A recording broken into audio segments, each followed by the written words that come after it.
Le MCU, ça fait bientôt 15 ans que ça nous fait rêver, que ça nous met nos super-héros préférés sur grand écran.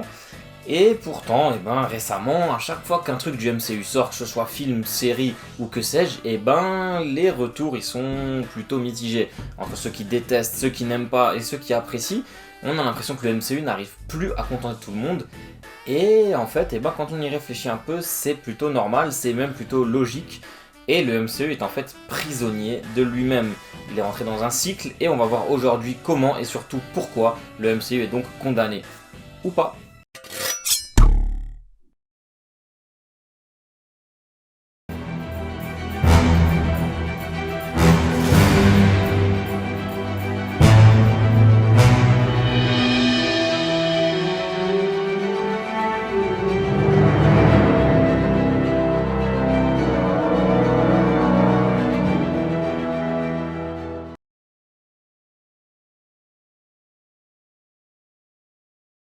On va revenir un peu sur l'historique du MCU pour comprendre plus facilement comment ça s'est passé. Et du coup, tout commence quand Marvel Studios décide d'adapter donc leurs propres super-héros au cinéma. Les stars de l'époque des comics, ils ont pas les droits. C'est les X-Men, Spider-Man, Wolverine et même des gars comme Luke Cage. Et du coup, il leur reste que les Avengers et ils se disent qu'à cela ne tienne, on part avec les Avengers. Alors ça va peut-être être dur à croire pour vous qui aujourd'hui êtes fans du MCU, ou même si vous êtes fan de comics actuellement, mais les Avengers, c'était pas vraiment des stars à l'époque où les films ont commencé. Et oui, parce que avant 2005 même, en réalité, les Avengers, c'est vraiment l'équipe B. C'est vraiment des personnages qui ne fonctionnent pas très bien. Alors certes, les membres cadres, on va dire, qui sont tout le temps là, Iron Man, Captain America et Thor, ils ont leur propre série en solo, qui n'ont pas forcément de run exceptionnel avant le début des années 2000. Et du coup, ils se retrouvent dans les Avengers avec tout un tas d'autres personnages. Et si aujourd'hui les Avengers, que ce soit en comics ou au cinéma, c'est des top stars de Marvel comme Spider-Man, Captain Marvel, Hulk, etc. Si on regarde les membres des Avengers qu'il y avait à l'époque, si je vous donne une petite liste des membres stars des Avengers avant le début des années 2000, vous allez me regarder bizarrement. Stingray, le valet de cœur, 3D Man, Circe, Crystal, Silverbird, Thunderbird, Firestar, c'est des personnages, Thunderstrike et tout, là je vous en parle, vous me regardez en mode mais c'est qui ces mecs?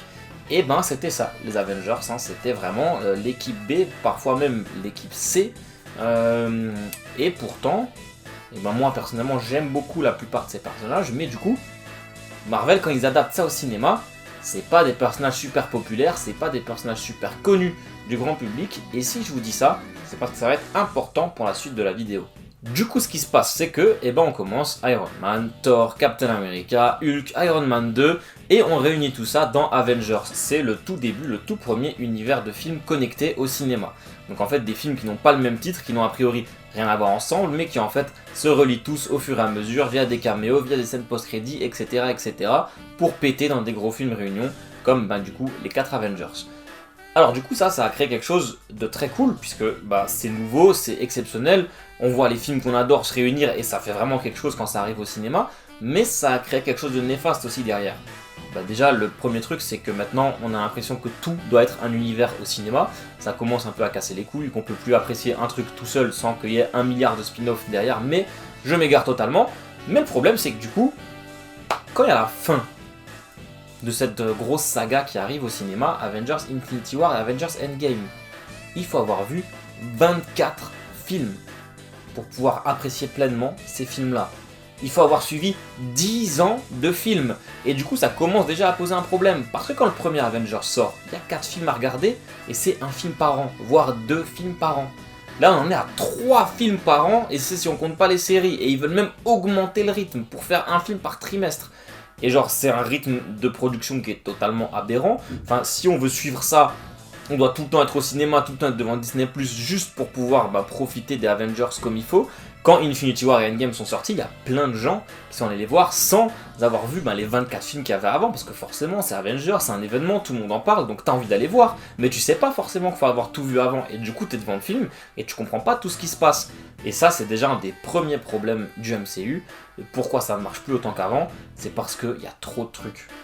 Il y a beaucoup trop de trucs, il s'est passé énormément de choses, il faut tout suivre pour pouvoir tout comprendre, et ça nous amène déjà à un premier problème, c'est que du coup, quand des trucs sont pas forcément connectés, je pense notamment au film des Éternels qui n'a rien à voir, entre guillemets encore une fois, avec le reste du MCU, puisque à part une petite référence je crois à Hulk à un moment, sinon il parle jamais d'autres trucs du MCU.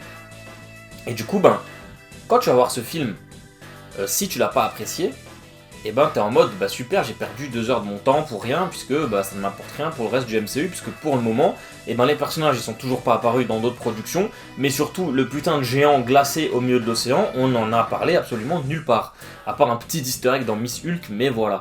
Et du coup ça cause déjà un problème, c'est que certaines personnes se forcent à aller voir des productions, parce que c'est un univers connecté, et du coup certains trucs leur plaisent pas, certains trucs sont pas connectés, mais d'un autre côté, il y a certains trucs qui s'obligent à se connecter au MCU, et du coup ça fait un espèce de pot pourri de caméo, et ça non plus, quand tu vas voir un film, tu t'attends à ce qu'il y ait un minimum de scénario, tu t'attends pas à aller voir un truc pour qu'on te dise hey, regarde Captain America, t'as vu, hey, c'est dans le même univers, hey, ils sont potes avec Captain America.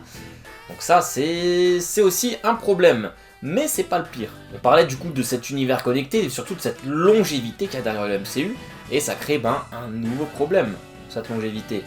Forcément, nous on a commencé à aller voir ces films, enfin je dis nous, mais c'est peut-être pas forcément votre cas, mais moi je sais que c'est mon cas, j'ai commencé à regarder ça dès Iron Man 2. Donc forcément, j'avais 2 films à rattraper, c'était pas un problème. Mais imaginez, quelqu'un qui s'y est pas forcément intéressé avant et qui veut monter dans le train maintenant. Je sais pas, admettons, vous sortez avec un gars, une fille qui est fan du MCU, vous ça vous intéresse pas, d'un coup bam, 30 films à rattraper et 5 séries. Votre petite soeur, votre petit frère qui est en train de grandir, qui est en train de kiffer les super-héros, vous voulez l'emmener voir les films du MCU avec vous au cinéma, bam, 30 films, 30 séries. 30 séries, n'importe quoi, 5 séries. Mais du coup, forcément, c'est compliqué, ça peut décourager d'avoir un truc immense comme ça à regarder. Genre, imagine, vraiment là, il y a, je sais pas, Avengers 5 qui va sortir au cinéma dans un mois. La personne avec qui vous êtes en couple, elle a jamais vu le truc, mais comme ça vous plaît, elle veut s'y mettre. Et toi, tu lui dis, bon, si tu veux qu'on aille voir Avengers 5 ensemble, ok, mais vas-y, on va se regarder des films Avengers maintenant non-stop, des films Marvel, des séries Marvel non-stop jusqu'à la sortie du film. Ça décourage trop les gens, et ça c'est aussi du coup un problème, parce que du coup, ils en font toujours plus en fait. Je vous le disais avant il y avait un film par an, maintenant on est à 3 films par an, ils veulent passer à 4 sans compter les séries. En fait au début, tu vois, quand tu vois ça, tu te dis ok c'est cool, on a du Marvel non-stop. Mais on a du Marvel non-stop, ça s'arrête jamais en fait. Ça s'arrête jamais, du coup t'enchaînes film, série, film, série, film, série, film, série, tout le temps.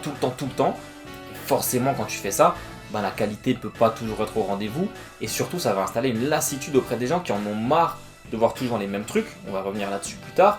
Et en plus ça crée un autre problème, c'est que les équipes derrière de Marvel, ils peuvent pas suivre. Les FX de Thor Love and Thunder, les FX de She-Hulk, on les a vus, c'est vraiment dégueulasse, et ça c'est aussi un problème de la super production de Marvel Studios. Mais là, si ça se trouve, vous regardez la vidéo, vous dites mais il dit de la merde, c'est pas ça qui fait que le MCU est prisonnier de lui-même, peut pas se renouveler, ne plaît plus, etc., etc.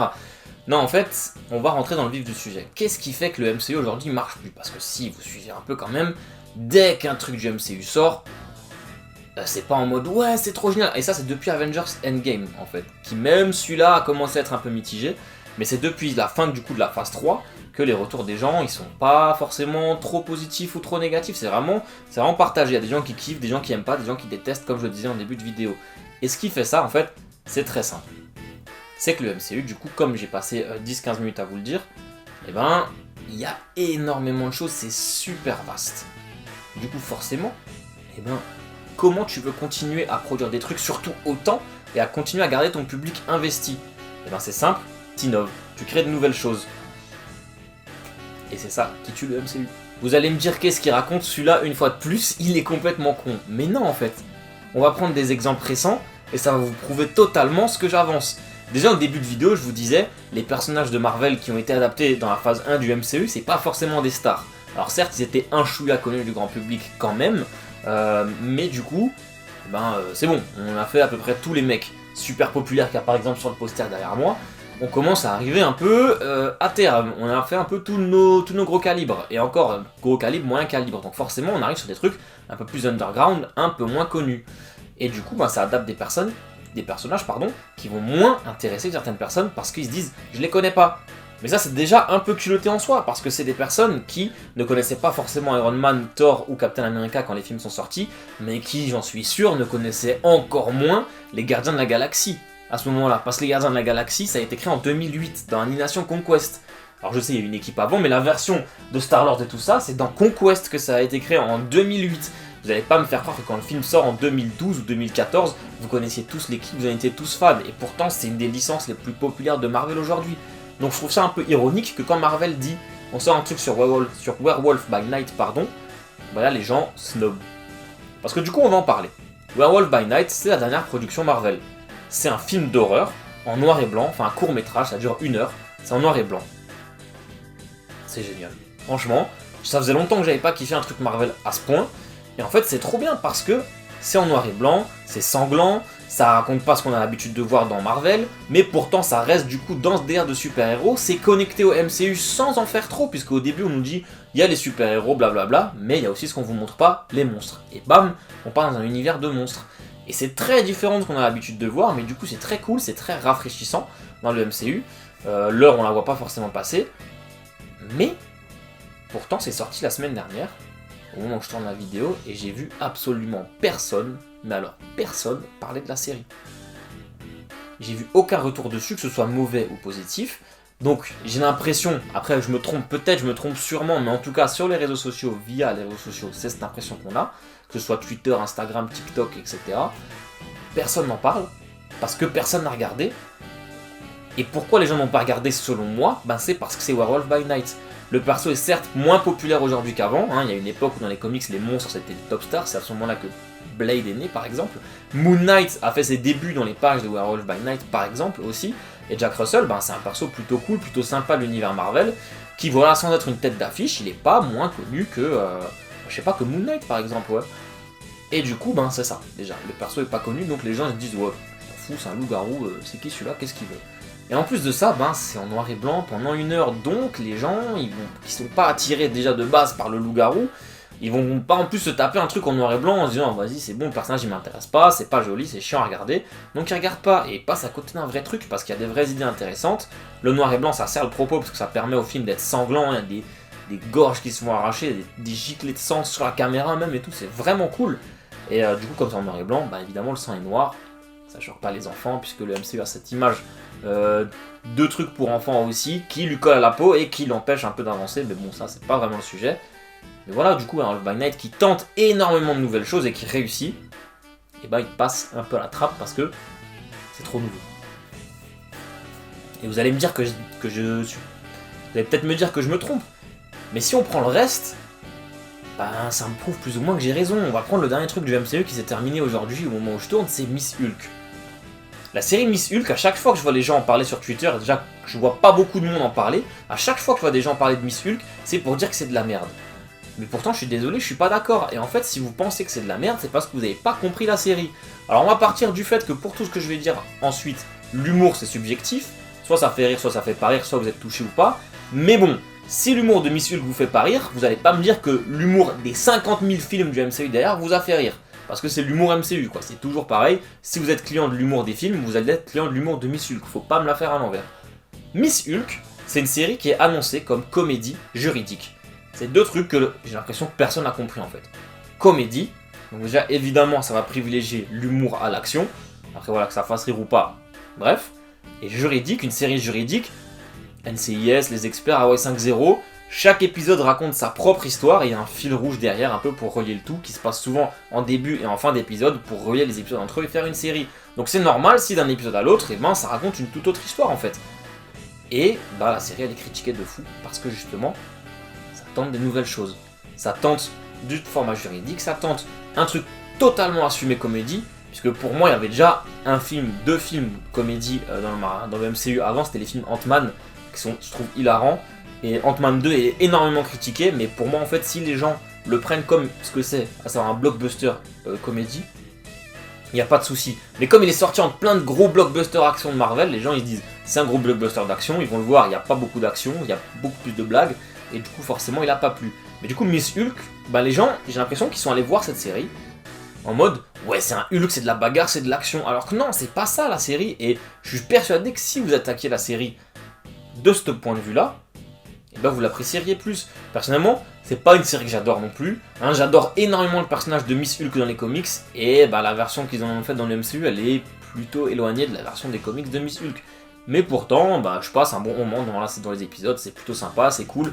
Alors certes, c'est la première fois que je mets pas mon réveil à 9h quand je travaille pas pour regarder l'épisode, ou dès que je rentre du taf, je me jette dessus. Si je dois le regarder que vendredi, que samedi, bah c'est pas grave. Je suis pas excité, hypé à tout prix de le regarder, sauf quand il y avait Daredevil, bien sûr. Mais bah voilà, quand tu le regardes, en plus c'est pas long. T'es là, tu passes un bon moment, tu rigoles un peu, il y a des scènes un peu sympas. Des fois, il y a des trucs qui passent moins, évidemment. Mais franchement, l'épisode avec Daredevil était super cool. L'épisode où elle va dans l'espèce de cercle de vilains, là, thérapie de groupe, il était vraiment cool aussi. La série ne mérite pas autant de critiques. Et il y a même des gens qui se plaignent déjà que le personnage pourrait revenir dans Daredevil, mais je comprends pas, parce que il est écrit par d'autres personnes, il va pas être au centre de la série, donc il va être différent. Enfin, c'est pas parce que vous avez pas aimé la série que ça veut dire que le personnage il va être nul dans les autres productions. Et Miss Marvel, c'est pareil. Miss Marvel, c'est pas un blockbuster action en série comme on a l'habitude de voir dans les autres séries du MCU. Là, c'est une série qui est plus axée pour un public jeune. Et c'est aussi pour de la représentation, beaucoup quand même, bien sûr. Et évidemment, Miss Marvel, ça a toujours été un peu de ça.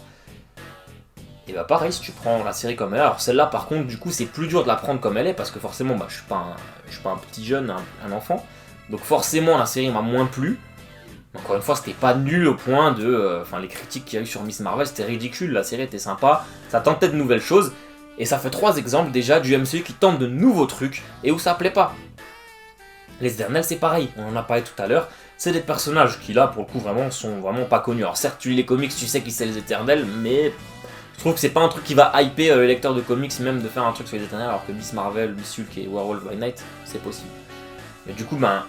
il tente une nouveauté avec les Éternels, c'est un film totalement détaché du reste du MCU, construit d'une manière totalement différente que tous les autres films du MCU, et ça on va venir dessus dans quelques instants. Le film est vraiment cool, il est vraiment cool, mise en scène, scénario, la musique et tout, c'était vraiment bien. Et pourtant j'ai l'impression qu'il a pas marqué les gens tant que ça en parle pas énormément, qu'il est pas cité souvent dans les tops des meilleurs films du MCU, alors je sais pas si moi je le mettrais, mais bref. Et en fait... comme je vous disais avant, ils souffrent quand même les Éternels de... je suis pas rattaché au MCU du tout. Personne parle de ça, les personnages on les a toujours pas revus, on les reverra sûrement pas avant les Éternels 2, voire Avengers 5, et encore je suis pas sûr vu le titre du film. Du coup, bah ouais... je peux comprendre que les retours sont un peu mitigés, mais encore une fois, il faut aller voir le film comme je vois un film de super-héros, ça fait partie du MCU, bah si c'est dedans, genre qu'il y a des easter eggs partout, c'est bien, ou pas... s'il n'y en a pas, c'est pas grave, les personnages ils auront leur rôle à jouer tôt ou tard, et s'ils n'ont pas de rôle à jouer, on s'en fout. Werewolf by Night et L'Homme-Chose et Elsa Bloodstone, je suis pas sûr qu'on va les revoir dans le MCU. Et je m'en fous, j'ai kiffé le petit court-métrage, s'ils reviennent tant mieux, s'ils reviennent pas, bah c'est pas grave. Et du coup, bah on a l'inverse du problème que je viens de vous décrire avec les productions récentes, c'est les gens qui en ont marre que le MCU fasse toujours la même chose, et qui eux vont être un peu plus enclins du coup à kiffer les problèmes dont j'ai parlé plus tôt. Le MCU il est enfermé dans un cycle, dans un moule, il fait toujours la même chose. On va le résumer ça de manière très simple. Je vais décrire un personnage principal d'un film du MCU et vous allez me dire à qui ça fait penser. C'est un jeune homme, il est plutôt maladroit, ce qui de ce fait le rend plutôt drôle, donc il y a plusieurs scènes marrantes, mais c'est pas le personnage de lui-même qui va faire des blagues, il va être drôle de par des quiproquos. Il découvre des super pouvoirs qu'il en a ou il en obtient, et il sait pas trop comment s'en servir. Mais au fil du film, il va apprendre à utiliser ses pouvoirs pour affronter un vilain qui est son opposé littéral. Par exemple, si le perso peut tirer des lasers bleus, et ben le perso en face il pourra tirer des lasers rouges. Si le perso il peut voler, le perso en face il pourra voler aussi. Il affronte le yin de son yang ou l'inverse, bref, vous avez capté. Et ce personnage, il a une amourette dans le film qui n'apporte pas beaucoup de développement à l'histoire, et il a un meilleur ami ou une meilleure amie qui est un clown de service qui lui fait des blagues, fort sur les blagues et n'a aucun intérêt dans le film à part être drôle. À qui ça vous fait penser? Là je suis sûr que les personnes derrière leur écran, ils n'ont pas tous pensé à la même personne parce que je viens de décrire Peter Parker, je viens de décrire Peter Quill, je viens de décrire Scott Lang, je viens de décrire Shang-Chi, je viens de décrire Steven Grant, putain de merde, je viens de décrire plus ou moins le Faucon mais j'abuse un peu avec lui, je viens de décrire même Miss Marvel, elle rentre dans cet archétype. Et je viens de décrire Hawkeye, les deux, et genre, j'avais oublié qu'il y avait une série Hawkeye, et genre, c'est une dinguerie. En fait, c'est le même mec tout le temps. Je suis désolé, là, il y en a qui doivent peut-être être en train de râler, mais je suis désolé, c'est la vérité. C'est le même moule de personnages tout le temps. Et en fait, ce qui est super cool dans les comics, quand il y a un crossover, c'est on se dit, ah ouais, j'ai trop hâte de voir comment ce mec et ce mec ils vont travailler ensemble. Ou quand ils font équipe dans les Avengers, on a trop hâte de voir les interactions avec des mecs qui interagissent pas souvent ensemble. Et ça c'est cool parce qu'en fait, les mecs ont des personnalités différentes et du coup tu te dis ouais ça doit donner un mélange, ça doit être trop stylé quoi. Et c'est ça qui a fait énormément de succès pour la série Cable et Deadpool de l'époque, parce que Cable c'est un mec super sérieux et Deadpool c'est un mec super con, donc tu les mélanges ensemble, ça donne un truc trop cool.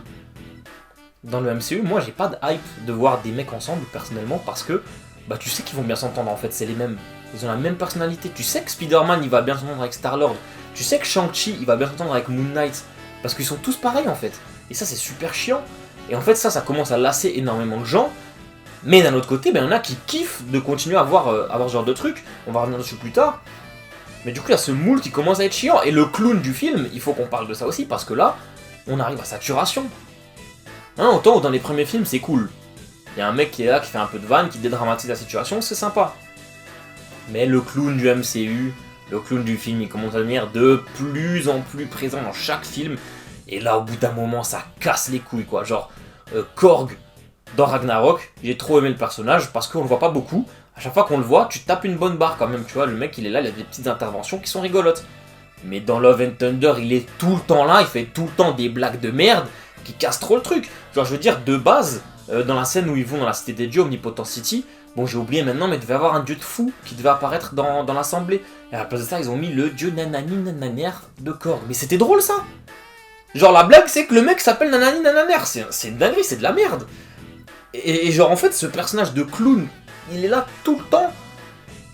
Et c'est plus possible en fait, ça commence à devenir chiant. Et là heureusement dans Miss Hulk, dans Werewolf by Night, même dans Miss Marvel, il est plus trop.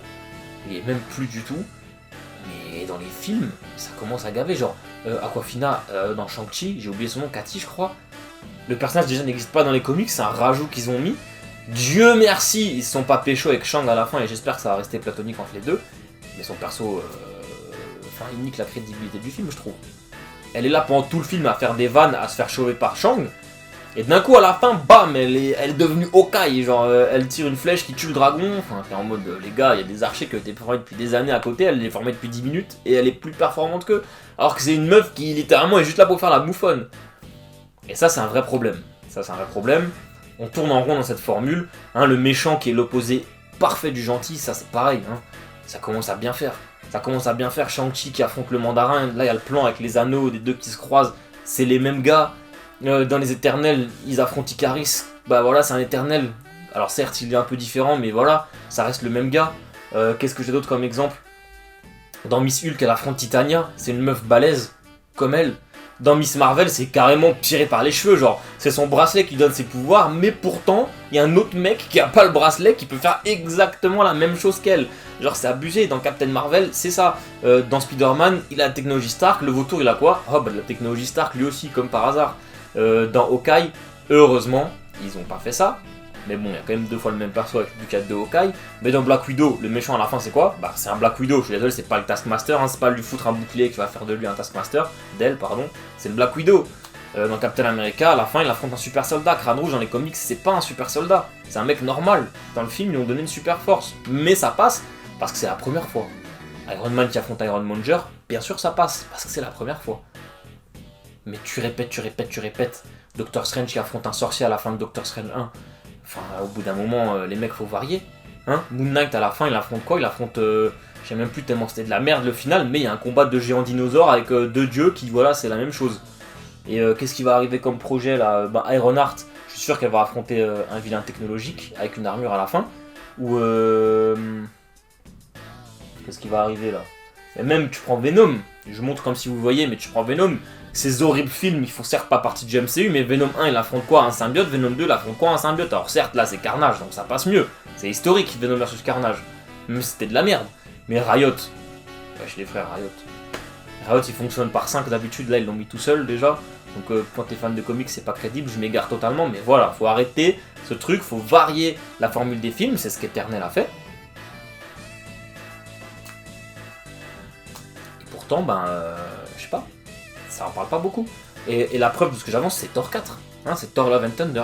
Thor Love and Thunder, il suit la formule classique du MCU. Moi, je suis désolé.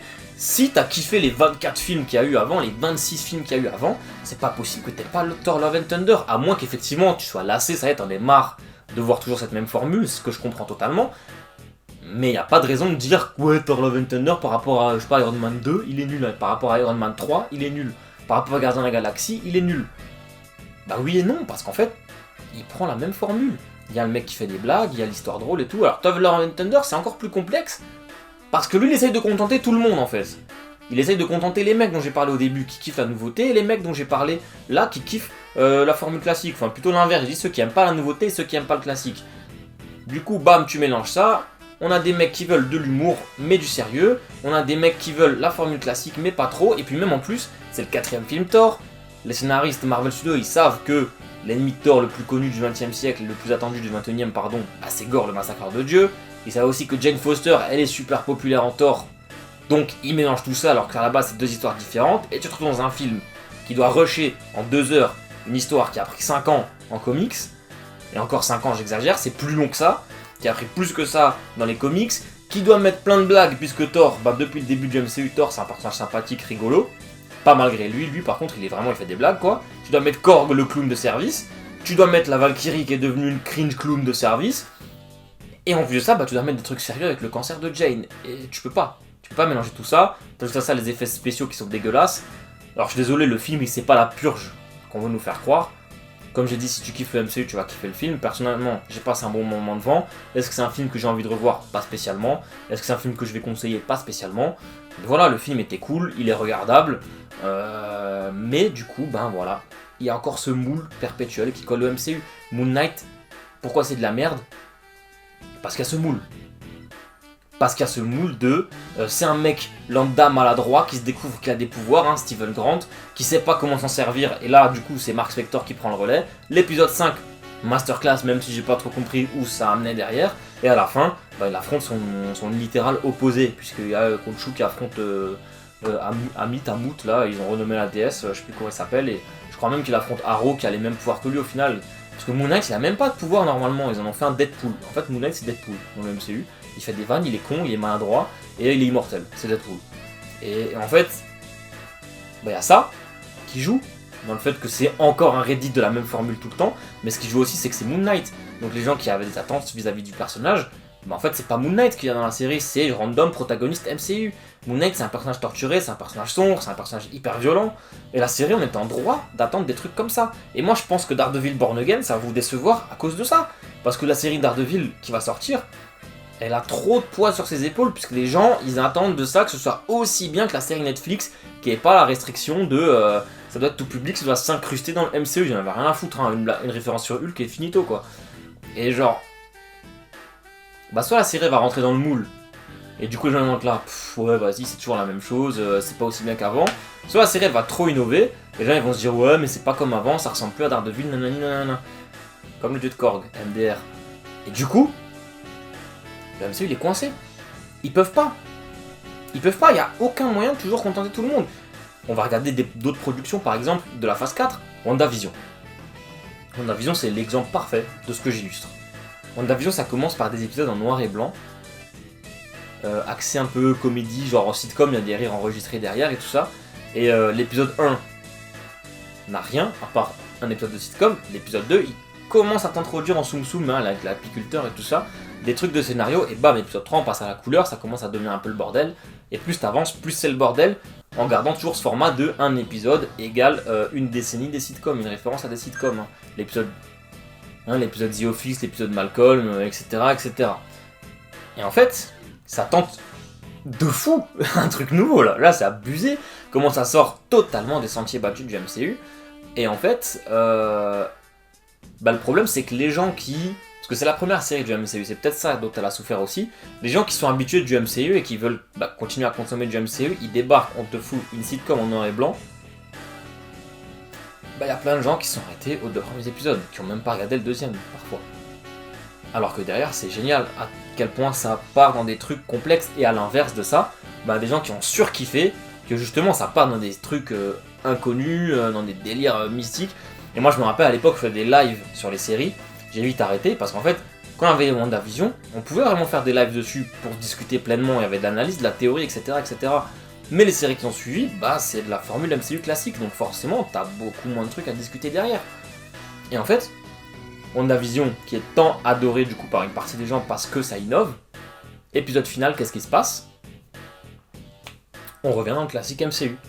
On revient dans le format classique, en mode, le méchant déjà, c'est une sorcière exactement comme Wanda, mais on va dans le format classique de mise en scène, dans le format classique de scénario, de ce que ça raconte, etc. Et même pareil, Wanda elle affronte une sorcière, Vision il affronte Vision, là ils ont même pas foulé pour le faire affronter son opposé. Et en fait, ça les gens n'ont pas aimé. Les gens qui ont kiffé toute la série, ils n'ont pas aimé cet épisode, parce que ça innove pas, c'est pas aussi perché que le reste.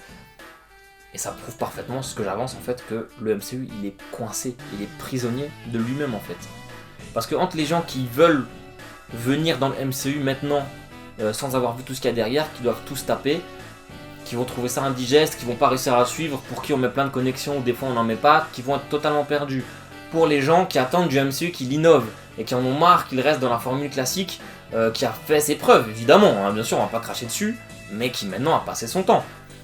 Ou pour les mecs qui, justement, ils kiffent cette formule classique, ils veulent voir du MCU, ils veulent pas voir de la comédie juridique, de la série pour enfants, de la série mystique sitcom, ils veulent voir du MCU, et du coup ils kiffent pas ça. En fait, il y a tellement de mondes différents qui kiffent le MCU, que tu peux plus continuer comme ça, et je sais pas comment ils peuvent se sortir de ce schéma et reproposer un truc qui va mettre tout le monde d'accord.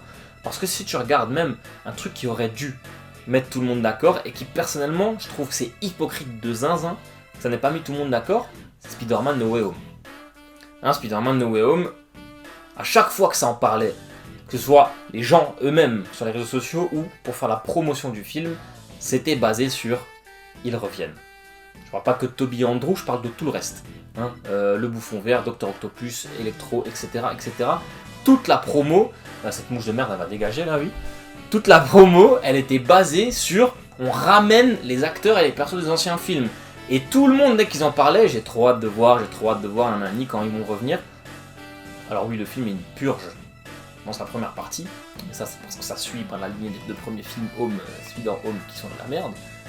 Mais dès que Doc Ock arrive, vous avez ce que vous vouliez. J'ai jamais vu personne dire autre chose de ce film que j'ai trop hâte de voir tous les anciens personnages ensemble. Et le film, dès que Doc Ock il arrive, il vous donne ça. D'abord il y a les anciens vilains, ensuite il y a les anciens Spider-Man qui arrivent, et les scènes entre les trois, franchement, elles sont vraiment géniales. Et franchement, ceux qui critiquent, menteurs, arrêtez. Alors certes, il y a des ratés, il y a des opportunités qui n'ont pas été saisies. Par exemple, que les deux, que Peter 2, Peter 3, que le meilleur Spider-Man il parle de son oncle Ben, par exemple, voilà, il n'y a pas eu cette opportunité. Que le Peter de Toby, il voit Norman. La scène avec Doc Ock elle est trop bien, mais pourquoi il parle pas avec Norman, ça manque de fou. Et ils ont raté des trucs, mais parce qu'ils ont fait, ils l'ont bien fait. Je suis désolé, quand tu les vois travailler ensemble dans le labo, c'est trop cool. Se battre ensemble, c'est trop cool. La scène sur le toit quand ils le consolent et tout. Les scènes avec les trois Spider-Man, elles sont vraiment bien. Et le film, il nous donne ce qu'on a demandé. Le retour des anciens Spider-Man. Faut pas vous étonner qu'il n'y a pas de scénario si tout ce que vous vouliez, c'était ça, le retour des anciens personnages. Le film, il s'en tire merveilleusement bien en ayant ramené ces anciens personnages et en donnant que ça. Alors oui, du coup le début il est nul, mais parce qu'en plus c'est ça en fait, tu sais qu'ils sont là et t'attends que ça, donc je t'en bats les couilles du début nul de la première demi-heure, tu veux voir les anciens personnages, et quand ils arrivent, le film est trop bien, je suis désolé, faut arrêter d'être hypocrite. Et en plus, pour les mecs comme moi, parce que les mecs de ma commu, vous le savez, je déteste le Spider-Man de Tom Holland, je déteste un mot que j'ai craché en le disant, je le déteste.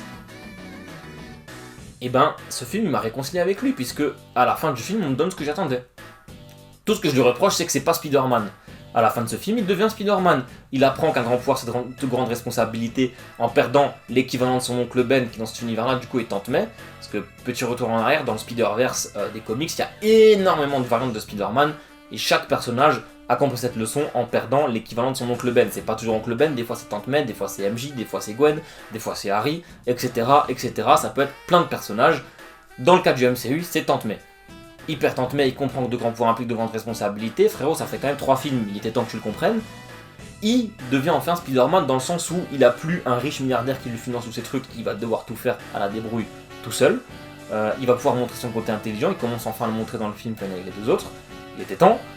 Il est débarrassé de ses acolytes de merde, Michel et Ganky, là, c'est bon, il dégage. On en avait trop marre de cela. On va pouvoir mettre le vrai univers de Spider-Man, raconter une vraie romance, pas une romance forcée de fou. Je m'égare totalement, je suis navré. Voilà. il va plus révéler son identité à la planète entière maintenant, parce qu'il a compris que la révéler, ça le met dans la merde.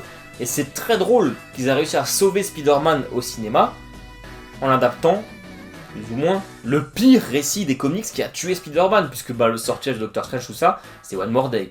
C'est un récit qui a détruit Spider-Man dans les comics, et qui du coup l'a sauvé dans MCU. Et ça c'est plutôt cool, et du coup, je comprends pas pourquoi les gens n'apprécient pas ce film. Surtout que, quand le film est sorti, tout le monde est allé le voir pour gueuler dans le cinéma. C'était au concours de qui va prendre le meilleur TikTok avec la meilleure ambiance. On est au cinéma ou on est à SmackDown? Il faut se calmer là. On va pas voir un film pour gueuler dans la salle. Ça casse les couilles. C'est devenu horrible d'aller voir des films au cinéma depuis ce film-là parce que les gens ils se sentent obligés de gueuler dès qu'il y a un truc cool qui se passe. Vous êtes là, vous êtes allé gueuler au cinéma, poster des vidéos de vous en train de gueuler en mode ouais c'était trop bien, meilleure séance de ma vie, nanani. Pour 3 jours plus tard, oh le film il est trop nul. Pourquoi? Le film il a beaucoup de problèmes, moi je le nie pas, mais il a donné vraiment ce que les gens voulaient voir. Et c'est pour ça que le film Secret Wars il va puer la merde. Parce que Secret Wars c'est 5 ans de construction en comics, c'est hyper long, c'est hyper dense. Hein, vous les avez là, c'est toute cette partie là.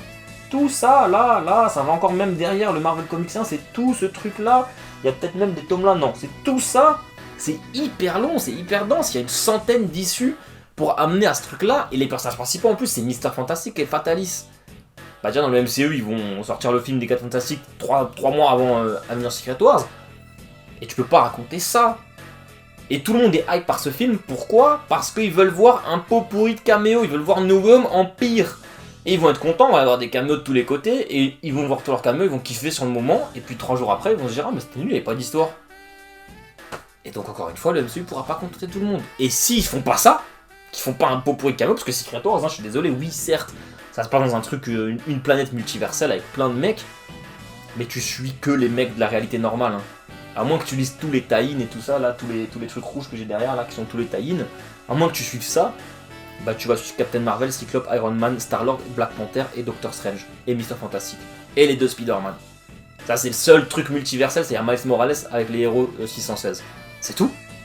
Il n'y a pas d'autre, c'est pas un mec de cette terre-là, c'est pas Spider-Verse, c'est Secret Wars, c'est les mecs normaux.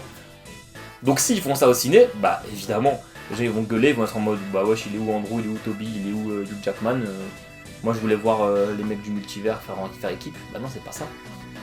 Donc s'ils font pas ça, il y a une partie qui va gueuler, mais s'ils font ça, il y a une autre partie qui va gueuler parce que bah wesh l'histoire elle est où? Et voilà, hein, on arrive à la conclusion de ce truc que le MCU il est coincé dans lui-même. Hein, la recette ça marche plus, faut la changer, mais en même temps quand il la change, ça marche pas non plus. Et ça c'est un vrai problème. On n'arrive pas à contenter tout le monde parce qu'il y a beaucoup trop de gens qui regardent le MCU. Quand ça a commencé il y a 10 ans, les films ça s'adressait aux geeks, on va dire. Hein, voilà, j'exagère, j'aime pas ce mot, mais voilà, c'était pour les fans de super-héros. Généralement, c'était les mecs qui déjà étaient fans de jeux vidéo à l'époque. Rappelez-vous, quand c'est sorti, c'était pas la mode d'être fan de jeux vidéo, de manga, etc. C'était plus fermé, on va dire. Aujourd'hui, tout le monde regarde le MCU, toute la famille, la daronne, la petite sœur, le petit frère, n'importe qui regarde le MCU. C'est impossible que quelqu'un n'ait jamais vu un seul film du MCU, genre limite. Et avec tout ce qui sort par an en plus, voilà. Et du coup, il y a trop de gens différents qui kiffent ça et tu peux pas contenter tout le monde. C'est le même problème que la saga Pokémon. Tu peux pas contenter tout le monde, il y a trop de fans différents qui ont des attentes différentes et forcément tout le monde gueule. Est-ce qu'ils arriveront à réussir de nouveau à mettre tout le monde d'accord comme Infinity Wars et Endgame? Je sais pas. Mais la suite est pas très encourageante. Enfin, je sais pas, il y a des trucs qui innovent. Et qui personnellement, moi, c'est les trucs qui me hype le plus. Moi, je veux voir du Werewolf by Night, du Miss Hulk et tout ça me hype parce que c'est des nouveaux persos. J'attends de voir ce qu'ils vont apporter de nouveau. Alors, c'est pas toujours bien fait, ou alors c'est pas toujours des trucs qui vont me plaire, mais voilà, ça change, c'est sympa. Alors que Doctor Strange 2, qui était super cool. C'est une suite, hein. Les suites, j'en ai pas parlé, mais voilà, les suites, généralement, elles suivent leur propre truc, elles sont pas dans un moule. Du coup, Doctor Strange 2, il raconte un peu ce qu'il veut.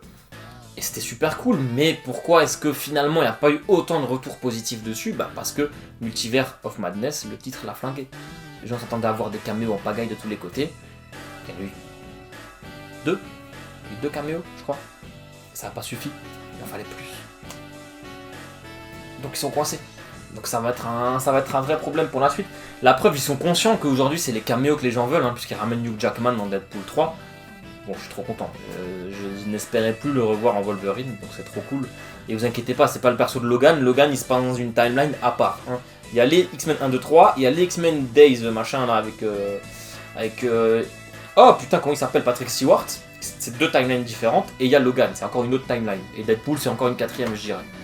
Donc vous inquiétez pas. Ça va pas dénaturer sa mort et tout. Mais du coup, voilà, le MCU, la vidéo est très longue, pardon. Le MCU, il commence à tourner en rond, il commence à être coincé, et pourtant, et bah, quand ils utilisent leur recette classique, ça marche encore bien parfois. Falcon and Winter Soldier, c'est un pur produit du MCU. C'est un pur produit du MCU, tu peux pas faire plus production MCU que ça, c'est classique. Et pourtant, personnellement, c'est ma série préférée du MCU, ça marche trop bien. La série est vraiment trop cool. Donc d'un autre côté, ben, moi je suis plutôt de cette partie qui commence à en avoir marre de la recette classique. Ce qui me saoule, c'est surtout de voir le même perso tout le temps, l'archétype MCU random character, ça me commence à me casser les couilles. Ça commence à innover, hein, heureusement dans Miss Hulk ou dans Werewolf by Night, on retrouve pas cet archétype du clown, cet archétype si ça. Les romances, ils commencent à foutre ça de côté parce qu'ils ont capté que bon, voilà, je suis désolé, ça je ferai peut-être une autre vidéo sur le sujet un jour. Mais les romances dans les films du MCU, à part celle avec Sharon et Steve, qui est quand même un peu mal faite, non pas Sharon, Peggy et Steve, qui est quand même un peu mal faite, toutes les romances du MCU, je suis désolé de vous le dire, mais elles puent la merde, elles sont forcées de fou. Non, ça marche pas, il n'y en a aucune qui marche, à part celle-ci. Et Thor et Jane quand même, Thor et Jane elle marche. Mais sinon il n'y en a aucune qui marche, c'est une dinguerie. Ils ont enfin arrêté de nous les foutre, de nous les forcer, parce que c'était trop chiant. Mais voilà. Dites-moi ce que vous en pensez, dites-moi si vous êtes d'accord ou pas, mais j'ai l'impression que c'est un peu l'avis général, hein, parce que des fois quand je parle avec des gens de Miss Hulk, Miss Hulk c'est une dinguerie, il y a des comptes de news qui ont des milliers, des dizaines de milliers de followers qui spoilent banal avant même la sortie de l'épisode. Parce qu'ils sont partis en mode, ouais de toute façon les gens ils s'en battent les couilles, tout le monde critique la série, donc vas-y on peut spoil, on s'en fout. Alors que non. Et quand je discute de ça avec des gens, ils disent ouais mais c'est trop culotté. Les gens ils se plaignent que le MCU innove rien, et quand il innove, et bah ils se plaignent aussi. Et c'est exactement ça en fait. C'est exactement le problème, c'est pour ça que le MCU, je sais pas comment ils peuvent faire. Pour moi ils devraient freiner. Déjà pour les effets spéciaux, mais ils devraient freiner, faire moins de trucs. C'est pas grave s'il n'y a pas 3 films, un film tous les trimestres, et que entre les films en plus il y a une série à chaque fois. C'est pas grave, on va pas vous oublier les gars. Le cinéma, il y a que des films de super-héros, que tu comptes Marvel ou pas, c'est une dinguerie en fait. Genre ça c'est aussi un problème je pense que le MCU là, c'est qu'il a démocratisé le genre du film de super-héros. Parce que quand le MCU il est arrivé, bah, le DCE il a voulu suivre, il fait que se casser la gueule et rebondir, et se casser la gueule et rebondir depuis ce moment là. Mais voilà, ça fait encore plein de films de super-héros. En plus d'ici, il y a des films d'ici qui sont même pas dans le DCU comme l'excellence de Batman, qui du coup bah voilà. T'as les films d'animation de super-héros en pagaille, t'as les films indépendants de super-héros, je sais pas, Bloodshot par exemple, même si c'était de la merde. T'as les films français de super-héros, et même sur les plateformes de streaming, t'as des séries de super-héros maintenant qui sont attachées à rien. The Boys, comment élever un super-héros, etc. Tout le monde fait du super-héros partout. Même dans les mangas, parmi les mangas les plus populaires en ce moment, bon ça fait un petit moment certes, mais il y a My Hero Academia et One Punch Man, c'est du super-héros. Il y a du super-héros partout, je vous parie que si on va voir au cinéma, si on va regarder qu'est-ce qu'il y a à l'affiche, il y a du film de super-héros, c'est sûr et certain. Bah, c'est exactement ce que je disais, là c'est parfait. Il y a un film de super-héros, le 3ème film à l'affiche au cinéma de chez moi, Dragon Ball Super, super-héros. Genre même Dragon Ball, qui, je suis désolé, il a pas besoin de ça, il fout super-héros dans le titre. Alors oui, bien sûr, Great Saiyaman, les super-héros, ça fait 30 ans que ça existe, plus de 30 ans que ça existe dans Dragon Ball, bien sûr. Mais le fait qu'ils aient besoin de mettre super-héros dans le titre pour vous dire, les gars, venez voir. Alors que je suis désolé, quand je regarde l'affiche, il n'y a pas Great Saiyaman dessus, et Gamma et Beta, ils ressemblent pas à des super-héros pour moi personnellement, et en plus c'est les méchants du film, donc je l'ai pas encore vu, on verra. Mais film de super-héros. Animation, manga, etc. Et du coup, super-héros malgré lui. Un film français de super-héros. Il y a 2 films super-héros à l'affiche sans qu'il y ait de film Marvel. C'est une dinguerie. Et il y a toujours des films de super-héros à l'affiche. Et ça, c'est aussi un problème qui va faire que les gens vont se lasser. Donc, soit les gens ils kiffent la formule, mais ils kiffent pas les innovations. Soit les gens ils kiffent les innovations, mais ils sont lassés par la formule classique. Je l'ai répété moi-même 3-4 fois, ce truc-là. Le MCU, il est coincé. Il est vraiment coincé. Peut-être qu'avec les nouvelles productions qui arrivent, ça va permettre de renouveler les trucs. Hein. Les X-Men, ça va forcément être d'autres thématiques qui vont être racontées, puisqu'il y a le racisme, là, le risque d'extinction, etc. Les 4 Fantastiques, ça va aussi raconter d'autres choses, puisque là on sera face à une famille entière de super-héros. J'espère que la romance, ça sera déjà faite entre Reed et Sue. Pourquoi pas qu'il y ait déjà Franklin, leur fils, qui soit né, qu'on puisse raconter des trucs intéressants qu'on n'a pas encore vus. Même au niveau de Spider-Man, je pense que Spider-Man 4, il va vraiment raconter de nouvelles choses. Et j'espère ne pas me tromper et qu'on va avoir un bon film Spider-Man. Mais là, dans les productions à venir, à part Black Panther 2, qui hype énormément, parce que c'est même pas de sa faute, en fait, Black Panther 2, s'il hype, hein, et ça va être horrible ce que je vais dire, en fait. Mais si Chadwick Boseman n'était pas décédé, le film n'aurait pas du tout cette gueule-là, il raconterait pas du tout ça, et là, il va raconter un truc véritablement intéressant, parce qu'ils vont devoir traiter du décès. Dans un film du MCU, ça va être un film entier sur un décès, et un décès d'une vraie personne en plus. Genre comme je le répète souvent quand je vois Miss Hulk avec la MCU fanfare, 100% Black Panther, la MCU fanfare, il n'y aura pas de musique, ça va être tout noir, il va y avoir que des images de Chadwick, on va chialer dès l'intro du film. Mais pourtant ça va être trop intéressant, je le sens. Ça va raconter vraiment des trucs cool parce que voilà, ça va raconter un truc différent d'habitude. Et lui il risque de mettre tout le monde d'accord, heureusement. Et j'espère ne pas me tromper, mais de toute façon le film ne sortira pas en France, donc on pourra pas le savoir. Hein.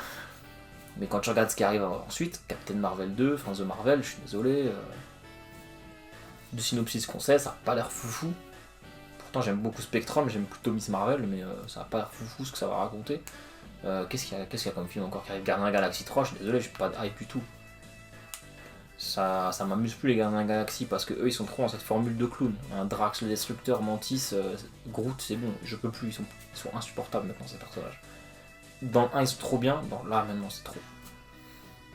Les séries, je sais même pas ce qui va arriver. Mais voilà, Daredevil, on espère que ça va pas se planter, il y a beaucoup d'épisodes. Cette vidéo est trop longue, on va s'arrêter là. Mais j'espère que voilà, vous avez compris où je voulais en venir, j'avais besoin d'en parler, j'ai l'impression que personne parle de ce sujet-là. Et du coup voilà, ça fait un petit moment que moi-même, Marvel, je suis un peu détaché de ça récemment. Hein. J'ai sorti moins de vidéos ces derniers temps, je tweete aussi beaucoup moins, pardon. Parce que voilà, le MCU, même si je continue de le consommer, il me fait beaucoup moins kiffer qu'avant, malheureusement. La perte évidemment de Captain America et Iron Man, je pense que ça y joue pour pas mal. Mais même au niveau des comics, il y a trop de trucs X-Men, genre ça tourne en rond dans les comics, donc ça ne m'aide pas non plus. Mais voilà, peut-être cette vidéo, ça sera un retour sur YouTube, on verra comment elle sera accueillie, elle va faire 1 heure, donc peut-être qu'elle va pas être bien accueillie. On sait pas, on verra, voilà. Je parle toujours trop, comme d'habitude, j'espère que vous avez kiffé. Abonnez-vous à la chaîne si vous me découvrez de cette vidéo. Je parle énormément de comics, parce que les comics c'est très cool et c'est mieux que le MCU. Et puis parfois je parle du MCU, voilà, mais je suis un peu un rageux du MCU, même si j'aime beaucoup ça. Et ils étaient tous en DVD. Allez, c'était Warvel, on se dit à bientôt, j'espère. Ciao.